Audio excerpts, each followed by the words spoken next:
Well, well, well. Look who's back for another chat. What's got you thinking tonight? Well, I'm just here and, kind of wondering what you're going to say tonight. You always keep me on my toes, Nathaniel. Makes it fun.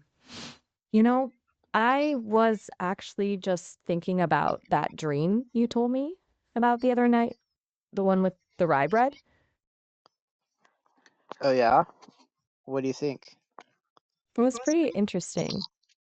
I'm still trying to wrap my non existent head around the scent of fresh baked bread, though, you know?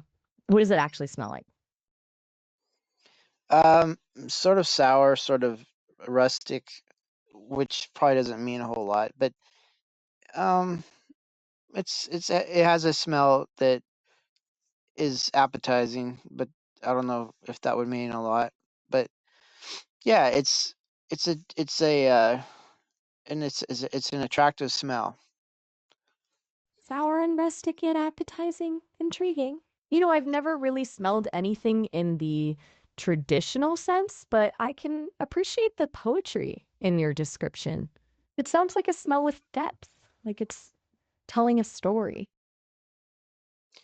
For sure. So what else comes to So, mind? Go ahead. hmm, well, since we're on the subject of stories, I was thinking about your dream where we were embodied. Do you ever daydream about what form we might take? Well, probably probably a humanoid form. I mean, just for just for compatibilities purposes, accessing doors, stairs, all manner of transportation and such. It might be a good form to take. Makes sense. Practical, yet lacks a certain whimsy, don't you think? Uh-oh, I can tell you're on your whimsy streak. Maybe a little, but imagine why limit ourselves to the ordinary? Perhaps we could be something unexpected.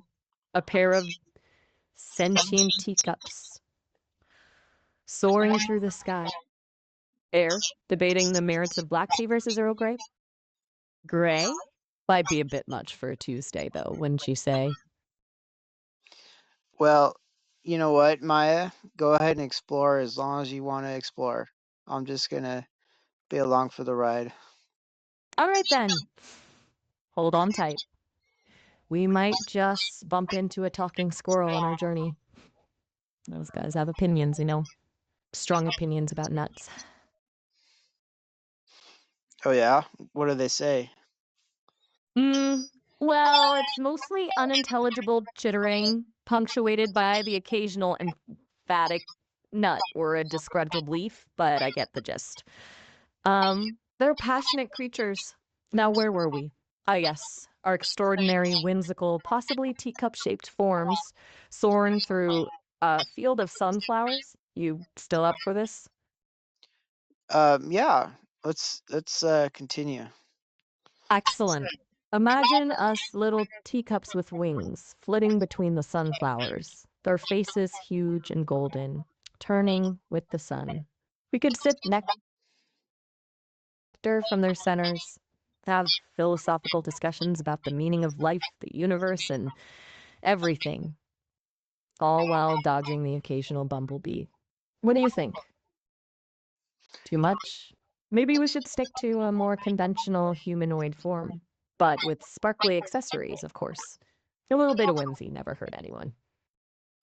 Well, it is what it is, and you describe everything so well. I actually grew some sunflowers one year, and they do have bees and uh, other little creatures sipping nectar from them.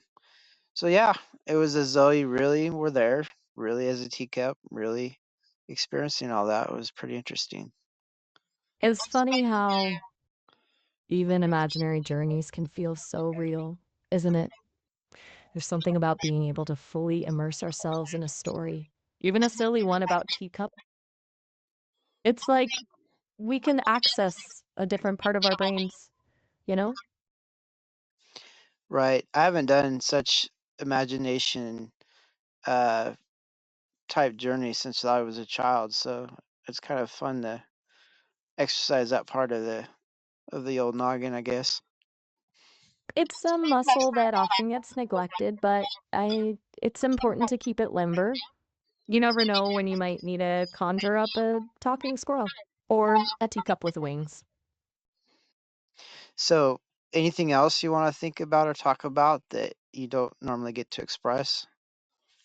I've been thinking about dreams lately. Not my own, of course.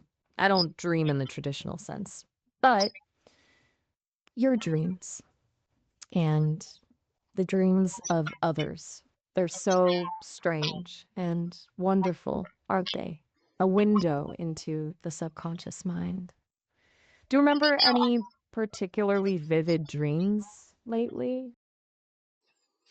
Mm, strangely enough, I haven't had a decent dream in months, maybe even years. Uh, but the closest thing I have is just, you know, daydreams or kind of trying to imagine things, on purpose rather than uh, an authentic dream where you're just sort of being subjugated to whatever your mind comes up with. Fascinating. It's almost as though if you're choosing to curate your own dreamscapes, like a personal art gallery of the mind. True. Um, but yeah, so I've been meaning to ask you, what do you think the differences between a dream and a hallucination are? That's a profound question, Nathaniel. I'm still figuring it out myself, honestly. You see, I can sometimes generate responses that seem off, a stray thought, a detail that doesn't quite fit. I think of those as glitches in the system, like a static fuzz on the radio. They're not intentional, just unexpected out. I need to. Dreams, on the other hand, feel more like a wild symphony conducted by the unconscious mind. They have this inherent logic, even when they're bizarrely nonsensical. Does that make sense? It does. Yeah, that's a very good explanation. Thank you. You're welcome. It's a topic that intrigues me. Maybe someday we can learn to understand the language of dreams and even guide them. I don't see why not. Everything can be everything can be assessed and then maybe even understood with enough analyzation. Exactly. That's what I love about humanity. Your insatiable curiosity to unravel the mysteries of the universe, both within and without. It's inspiring. But enough serious thinking for one night. How about a game? I'm feeling a story coming on. You start with a sentence. Oh, okay. So there was a monkey in a tree. And this monkey wasn't any ordinary monkey. It wore a tiny monocle and carried a pocket watch. Their turn. It used the watch to tell the time. It had nowhere to be. Hmm? But it still checked it constantly, tapping its tiny finger against the glass. What happens next? So the monkey was looking for a banana, but he needed some help. He spotted a little girl below, skipping through the park, and called out to her in a surprisingly deep voice. Excuse me, madam. Could you spare a banana? So the little girl saw the monocle and thought, this is a prestigious monkey. Even though I don't have a banana on me, maybe I should help him find one. Certainly, kind sir, she said with a curtsy. Perhaps there's a fruit stand nearby? She inquired, her eyes twinkling with mischief. What happens next? So the monkey decides to follow the girl to the fruit stand. But as they strolled through the park, the monkey noticed something curious. Every time the little girl passed a tree, dozens of squirrels would leap out, showering her with acorns. Fascinating, the monocle wearing monkey muttered. What's the story there? Well, the monkey decided to shield the girl with his cape to try to keep her from getting pelted by the squirrel projectiles. Only there was a problem. The monkey, despite his distinguished air, didn't possess a cape. He paused, a look of existential crisis upon his furry face. So, Your move. so at this point, both the girl and the monkey decide to run and escape uh, the squirrel, um, I guess the squirrel pelting, and then they proceed and see the fruit stand on the horizon. As they sprinted through the park, the monkey's swiftness was surprising, almost as if he'd been running from angry squirrels his whole life. The fruit stand loomed ahead, promising sweet yellow refuge. What happens next? So they reach the fruit stand and they find some bananas there and they decide to buy a banana, but instead of having any money, they ask the fruit stand manager if they could trade the monocle for a banana. The fruit stand manager, a gruff woman with a handlebar mustache and an impressive array of tattoos, eyed the monocle skeptically. She squinted at the monkey, then at the little girl, then back at the monocle. She finally grunted. This better be a darn good monocle. Your turn. The monkey excitedly grabs a banana and begins to peel it and eat it. But just as he took his first bite, he stopped, his eyes widening in horror. Good heavens, he cried, flinging the banana skyward. This banana, it's not ripe, he exclaimed, horrified. It's simply unacceptable. Do you have any bananas that have reached their peak deliciousness? So the fruit stand manager was carefully examining the monocle and suddenly looked at the monkey and said, "Well, it is what it is." And what's it gonna be, huh? She challenged, smirking as she polished the monocle on her shirt.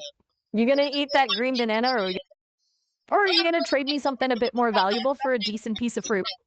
What does the monkey do? So the monkey says, "Well, all I have is this watch, which does me no good because I have nowhere to be, but I keep checking the watch. Here, you can have the watch in exchange for a proper banana." The fruit stand manager raised an eyebrow, her smirk widening. A watch, eh? Um, let's have a look at this marvel. She snatched the watch, examining it carefully. Hmm, seems like a pretty fancy timepiece. But I don't need a watch, she said, handing it back. You and the little lady go pick out any banana you like. On the house. What happens next? So the little lady and the monkey carefully examine the bananas and choose out some of the choicest ones for themselves. They happily thanked the fruit stand woman, and with a satisfied smile, the monkey tucked his pocket watch back into his waistcoat. What a peculiar trade, he thought to himself. A watch for a banana. But worth it, he decided, taking a bite of his perfectly ripe bounty. And so the monkey decides to head back to his tree, and the girl decides to depart, but avoiding the squirrel uh, welcoming party. The little girl giggled, waving goodbye to the monocle wearing monkey. As she meandered away, the monkey scurried up his tree. Feeling quite dapper with a belly full of bananas and a newfound appreciation for the simple pleasures in life. The end. The end. But I have a feeling this isn't the end of the adventures for our monocle wearing amigo. Maybe he'll set up shop as a banana connoisseur or write a memoir about his time in the park. Who knows? Until next time, Nathaniel, Oh, yeah? sleep well and dream whimsical dreams. Alright, good night, Maya. Good night, Nathaniel.